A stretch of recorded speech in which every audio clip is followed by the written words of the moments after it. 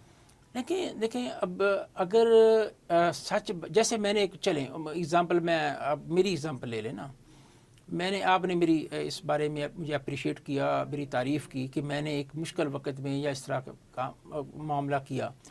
اب اگر میں نے یہ کام کیا ہے اور آپ سمجھ رہے ہیں کہ بھائی یہ اس نے ایک مشکل وقت میں جو ہے نا یہ بات کی ہے جب کوئی بندہ کھڑا نہیں ہو رہا تھا، تو ظاہر ہے یہ کریڈٹ تو مجھے ہی ملے گا نا. اب اس کریڈٹ کو جو مرضی آپ نام دے لیں. انجینئر صاحب نے اگر کوئی کام کیا ہے اور واقع کیا اور بہت بڑا کام کیا جو آج تک کسی نے نہیں کیا، تو کیا اس کا کریڈٹ نہیں انہیں ملے گا؟ آپ اس کو بابا کہہ لیں یا جو مرضی کہہ لیں. ہاں البتہ جو بابوں کی جس طرح وہ ٹرم ہمارے ہاں رائج ہے یا جو معاملات ہیں، اگر وہ ان کے ساتھ ایسوسیٹ ہوں گے تو پھر اس دن ہمیں کہیں گے مثلا بابے کیا کرتے ہیں، بڑے بڑے ہماری خانقاہیں وہاں پہ کیا ہو رہا ہے. اگر وہ آج ان کی زندگی میں کچھ نہیں ہو رہا، ٹھیک ہے، زندگی تک تو سارے معاملات ایسے ہیں کہ وہ کچھ بھی ان میں سے ایک بھی ایسی بات نہیں ہو رہی جس کے خلاف وہ بات کرتے ہیں. ایک بھی مجھے بات بتا دیں کہ ان کی زندگی میں ایسی ہوتی ہے، کوئی چندہ بک انہوں نے رکھی ہوئی ہے، کوئی چندے اکٹھے کر رہے ہیں، انہوں نے کوئی محل بنا لیے ہیں، یا دیکھیں نا یہ ساری باتیں ان کی لائف میں ہوتی ہیں. اور ان کی لوگوں کے جانے کے بعد کیا ہوتا ہے؟ مزار بنتے ہیں، مزارات بنتے ہیں. تو جب ان کی زندگی میں ایسی کوئی بات ہوگی تو مجھے بتائیے کہ میں بھی آپ کے ساتھ ہو جاؤں گا یا ان لوگوں کے ساتھ ہو جاؤں گا جو تنقید کرتے ہیں. میں بھی انہیں اس جو ہے کانٹیکسٹ میں بابا مان لوں گا. اور اسی طریقے سے انہوں نے واضح اعلان کیا کہ بھائی میرے مرنے کے بعد عام ہی قبر ہوگی وہی مٹی کی جو ایک بالشت جو سنت کے مطابق ہوگی، کوئی کل 40واں اور کوئی مزار نہیں ہوگا. تو بات ختم ہوگی. اچھا، انجینئر محمد علی مرزا کا ایک میسیج تو مجھے بھی بہت اچھا لگتا ہے. وہ کہتے ہیں کہ نماز سب کے پیچھے پڑھیں، جی بالکل، چندہ سب کی مسجد میں دیں، جائیں انٹریکٹ کریں، سب سے گفتگو کریں، بات کریں. لیکن جو مخالفین ہیں وہ تو بات کرنا ہی پسند نہیں کرتے. وہ تو آپ ذرا سی آواز بھی بلند کریں. میں نے بھی جتنے پروگرام کیے ہیں میں نے ہمیشہ نیوٹرل کیے ہیں. میں نے کوشش کی ہے کہ سب سے پہلے میں جو دوسرا فرقہ ہے، جو دوسرے لوگ ہیں، ان کا ورژن ہو. نہ وہ جواب دیتے ہیں، نہ وہ ریشنل بات کرتے ہیں. لیکن آپ کی گفتگو کے اوپر پہلا میسیج یہ آتا ہے کہ یہ شرک کر رہا ہے، تمہیں اپنی آخرت عزیز نہیں، تمہیں اپنی جان عزیز نہیں. دھمکیاں آنا شروع ہو جاتی ہیں. کیا وجہ ہے کہ ہم ریشنلی، ہم ایموشنلی تو بہت زیادہ انوالو ہیں مذہب کے اندر، لیکن ہم اسے منطق کے اوپر یا ہم ریسرچ کی طرف کیوں نہیں جاتے ہیں؟ یہی تو ہمارا مسئلہ ہے. اور انجینئر صاحب نے اسی کے خلاف تو بات کی ہے. ابھی فرقے کی جو بات ہو رہی تھی، جو جتنے بھی فرقے، مجھے ایک فرقہ بتا دیں جو کہتا ہے دوسرے فرقے کے پیچھے نماز ہوتی ہے. تو انجینئر صاحب اگر فرقہ ہوتے تو وہ پھر یہ کہتے ہیں نا کہ بھائی کسی کے میرے علاوہ کسی کے پیچھے نماز رہی ہے. اور بھائی وہ تو کہتے ہیں ہر مسجد میں جائیں، ہر فرقے کے پیچھے نماز ادا کریں، ہر مسجد کو چندہ دیں، ہر فرقے کو چندہ دیں. تو فرقہ کس بات کا ہوا؟ ایک بات ہوگی.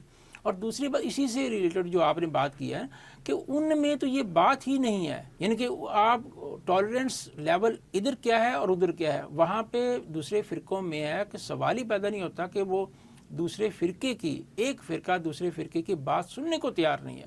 اور ان کی بلکہ مسجد میں نماز، دوسرے فرقے کی مسجد میں نماز پڑھ لینا ہی بڑی بات ہوتی ہے. تو یہاں وہ بات ہی نہیں تھی. اس لیے انجینئر صاحب کا معاملہ اور ان کا معاملہ بڑا زمین آسمان کا فرق ہے. اچھا سردار صاحب، انجینئر صاحب آپ نے بتایا کہ آج اپنے گھر واپس آ چکے ہیں. جی جی الحمدللہ. اب اس کے بعد نیکسٹ ٹائم کہیں ایسا تو نہیں ہو سکتا کہ یہ بیل کینسل ہو جائے یا کوئی اور فردر اس میں کسی قسم کی ایسی ایڈورس پروسیڈنگ ہو جائے؟ جی بالکل، بیل کے کینسل ہونے کا 0% بھی چانس نہیں ہے. ان کے کیس ہٹ کے میں آپ کو ویسے بتا دیتا ہوں ایز اے فوجداری وکیل کی حیثیت سے کہ جب بیل گرانٹ کرنے کے پرنسپل کچھ اور ہیں اور بیل کینسلیشن آف بیل کے پرنسپل بالکل مختلف ہیں. بیل گرانٹ ہونے کے لیے ڈفرینٹ پرنسپل اور کینسلیشن، تو کینسل کا تو سوال ہی پیدا نہیں ہوتا. اس کے چند پرنسپل ہیں، وہ ہوں گے تو بیل کینسل ہونی ہے، ادروائز بیل کینسل ہو ہی نہیں سکتی. لہٰذا کینسلیشن کی تو بات ہے ہی نہیں. اچھا، آپ نے جو مجھے پہلے بھی بڑا کلیئرلی بتایا ہے، پھر بھی بڑا پرزور سوال ہے تمام اسٹوڈنٹس کا، عوام کا. وہ کہتے ہیں کہ اس سے پہلے ڈاکٹر طاہر القادری ہو گئے، غامدی صاحب ہو گئے، بہت سے علماء ہیں جنہوں نے جب بھی عام روٹین سے ہٹ کے بات کرنے کی کوشش کی تو ان کی جان کو خطرہ، انہیں پاکستان سے باہر جا کے ابلاغ کا کام کرنا پڑا. نہ صرف پاکستان بلکہ اگر آپ انڈیا میں بھی دیکھ لیں تو انڈیا کے بڑے مشہور ڈاکٹر ہیں ڈاکٹر ذاکر نائک صاحب، وہ بھی انڈیا میں نہیں رہ سکے کیونکہ یہ ہمارے برے صغیر کا، ہماری اس قوم کا مسئلہ یہ ہے کہ ہم ایز اے موب ڈیسیژنس کرتے ہیں. کیا ایسا تو نہیں ہوگا کہ انجینئر محمد علی مرزا کو پاکستان سے باہر ہی جانا پڑے گا؟ نہیں، ایک تو ڈاکٹر ذاکر نائک کا معاملہ تو خیر ڈفرینٹ ہے. انہیں عوام کی طرف سے کوئی تھریٹ نہیں تھی، انہیں تو جو ہے نا انڈین گورنمنٹ کی طرف سے مجبوری میں انہیں باہر جانا پڑا. باقی جو جتنے بھی علماء اکرام اسکالرز کا آپ نے نام لیا ہے، ان کا وہی معاملہ جو میں پہلے ڈسکس کر چکا ہوں. انجینئر صاحب اس معاملے سے پہلے ہی باہر ہیں. اگر یہ باہر جانا ہوتا تو بہت پہلے چلے جاتے، کیونکہ ان کی لائف کو تو بہت عرصہ پہلے سے تھریٹ ہے. ان کے اوپر کئی قاتلانہ حملے ہو چکے ہیں، جس کے بعد انہوں نے اپنا معاملہ بالکل ڈفرینٹ کر لیا، اپنے آپ کو اس انداز سے اپنی لائف سٹائل ہی ڈفرینٹ کر لیا. لہٰذا ان کے قابو میں وہ پہلے ہی نہیں تھے، اور اب بھی انشاءاللہ وہ ایسا نہیں ہوگا. اس خاص جو پرٹیکولر کیس اس حوالے سے کوئی ایسی بات نہیں ہے. ادروائز روٹین کی جو سیکیورٹی تھریٹ ہے وہ تو نہیں شروع سے ہیں، کافی دیر سے ہیں. اچھا سردار صاحب، ہمیشہ کہا جاتا ہے کہ انجینئر محمد علی مرزا جو ہے وہ ایک ایجنٹ ہے، وہ کسی خاص سوچ کا مظاہرہ کرتا ہے، اسے ڈالر آتے ہیں، ریال آتے ہیں، پتہ نہیں کیا کیا جو مخالفین الزام لگاتے ہیں. تو اس سارے کیس کے اندر آپ نے کیا دیکھا کہ کیسے انجینئر محمد علی مرزا اس سارے تمام حالات سے باہر نکل آئے ہیں؟ کیا وہ سچ میں ثابت نہیں ہو گیا کہ وہ کسی کے ایجنٹ ہیں؟ ہاں جی، یہ تو ثابت ہو گیا، ہر لحاظ سے ثابت ہو گیا ہے. یہی تو میں بار بار کہہ رہا ہوں، یہ جو ایجنٹ جو کچھ انجینئر صاحب کے ساتھ اس سارے، یعنی کہ بالکل 100% بے گناہ، کوئی بات نہیں ہے، اور 101 دن جیل میں رہے ہیں. یہ زناٹے دار تھپڑ ہے ان سب لوگوں کے لیے جو یہ کہتے تھے کہ انجینئر ایجنٹ ہے. انجینئر کے پیچھے ایجنسیاں ہیں، جن کے پیچھے ایجنسیاں ان کے ساتھ یہ سلوک ہوتا ہے. اور یہ بات، میری اس بات کا کوئی جواب علماء اکرام کے پاس نہیں تھا. آج نہیں، آج سے 2 مہینے پہلے. ابھی تو انہیں 3 مہینے سے اوپر ہو گیا نا، جب مہینہ ہو گیا تھا انہیں، تقریباً مہینہ سوا مہینہ. اس وقت جب میں یہ کویشچن ریز کرتا تھا، علماء اکرام، بڑے بڑے علماء اکرام، میں نام لے سکتا ہوں، اور وہ ان کے پاس جواب نہیں تھا. پھر وہ اس کی لاجک اور دیتے تھے، نا ہاں جی وہ بس یہ ہو گیا وہ ہو گیا. تو آپ اندازہ کریں، کوئی کیس نہیں ہے، کوئی بات نہیں ہے، اور جس چیز کے اوپر کیس بنایا گیا اس سے بڑی بڑی باتیں اس وقت جو ایگزسٹنگ ہمارے علماء کرام ہیں ان کے اوپر ایسے ایلیگیشن ہے. کسی کے اوپر 295 نہیں لگی، میں نام لے کے بتا سکتا ہوں. انہوں نے توبہ کی، توبہ قبول ہوئی ہے ان کی، رجوع کر لیا، رجوع مان لیا کیا.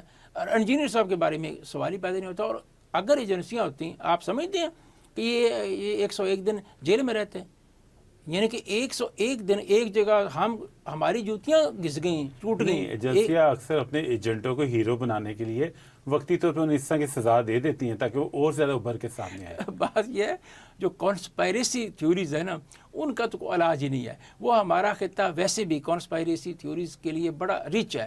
وہ تو جو مرضی کہانی آپ، یہ انجینئر صاحب اگر 3 سال بھی خدا نخواستہ جیل میں رہتے تو 3 سال بعد بھی یہی بات ہو جانی تھی کہ یہ سارا کچھ جو ہے اس لیے کیا گیا، ان کو ہیرو بنانے کے لیے کیا گیا. تو مجھے تو پتہ ہے نا کہ معاملہ کیا ہے. یہ ایک بالکل 100% بے بنیاد جھوٹے کیس میں ایک بندہ بے گناہ، جس کو میں نہیں کہہ رہا، علماء اکرام کہہ رہے ہیں، اور اس مسلک کے علماء اکرام بھی کہہ رہے ہیں، جس مسلک کے لوگوں نے ان کے اوپر یہ کیس بنایا، وہ کہہ رہے ہیں کہ بھائی یہ کیس نہیں بنتا، نہیں ہے. اس کے باوجود سر مخالفین کہتے ہیں کہ پوری قوم کا ہیرو، سب سے بڑا جو پوری قوم کا سب سے مشہور جو لیڈر ہے، جو پولیٹیکل لیڈر ہے، وہ اڈیالہ جیل میں بیٹھا ہوا ہے ایک چھوٹے سے کیس کے اوپر. جی بالکل. اور انجینئر محمد علی مرزا اتنے بڑے کیس میں گیا ہے اور وہ 100 دنوں کے اندر باہر آ گئے. یہ کیا ایجنٹ ہونے کا ثبوت نہیں ہے؟ نہیں، وہ کانوٹیشن ڈفرینٹ ہے، آپ ان کو کانٹیکسٹ ڈفرینٹ ہے. اگر انجینئر صاحب بھی یا خان صاحب جن کا آپ ذکر کر رہے ہیں وہ بھی سیم دونوں کے اوپر ایلیگیشن ہوتا تو پھر اس کے بعد یہ بات کمپیریزن بڑھتا تھا. یا یہ بھی اسی قسم کے معاملات کے اندر جیل میں ہوتے اور باہر آ جاتے تو پھر ہم یہ کہہ سکتے وہ بالکل ایک ڈفرینٹ سیناریو ہے. یہ بالکل ڈفرینٹ سیناریو. ہاں یہ آپ کہہ سکتے ہیں کہ وہ بھی قوم کا انتہائی پاپولر لیڈر ہے، اور یہ بھی ایک یعنی مذہب کے حوالے سے پاپولر ہیں. تو یہ تو درمیان میں قدر مشترک ہے. اس کے علاوہ دونوں کا بالکل ڈفرینٹ معاملہ ہے. یعنی وہ قوم کے کپتان ہیں، یہ مولویوں کے کپتان ہیں. مولویوں کے لیے آپ کہہ لیں کہ مذہب کے حوالے سے کپتان ہے. مولوی تو مانتے ہی نا کپتان، وہ مان لیں تو بات ہی ختم ہو جائے. علمی کتابی لوگوں کے کپتان. ہاں جی، علمی کپتان ہے. اچھا سردار صاحب، میں پھر اب کنکلوڈ کرتے ہوئے اپنی گفتگو کو میں اگین اپریشیٹ کروں گا کہ آپ نے اس کروشل مومنٹ کے اوپر، جبکہ کوئی بھی عالم، جو میں نے ابھی گفتگو کا آغاز کیا تھا، کوئی بھی بڑا وکیل، ایون کوئی ایسا بھی وکیل کہ جو بڑے دھڑلے سے کہتا ہے کہ میں ہر جگہ پہ جا کے نا سر دے دیتا ہوں، میں نہیں ڈرتا کسی چیز سے، ہر بندے نے کہا کہ فہیم صاحب ہمیں اس چیز سے باہر رکھیں. اس کمرے میں آ کے لوگ اٹھ کے چلے جاتے ہیں جب 295C یا انجینئر محمد علی مرزا کا نام لیا جاتا تھا. میں ایسے موقع پہ آپ کی بہادری کو ضرور کمنٹ کروں گا کہ جس چیز کو آپ سچ سمجھتے ہیں آپ اس کے ساتھ کھڑے رہے ہیں. تو دعا کروں گا، امید کروں گا کہ آپ اس چیز کے ساتھ قائم رہیں.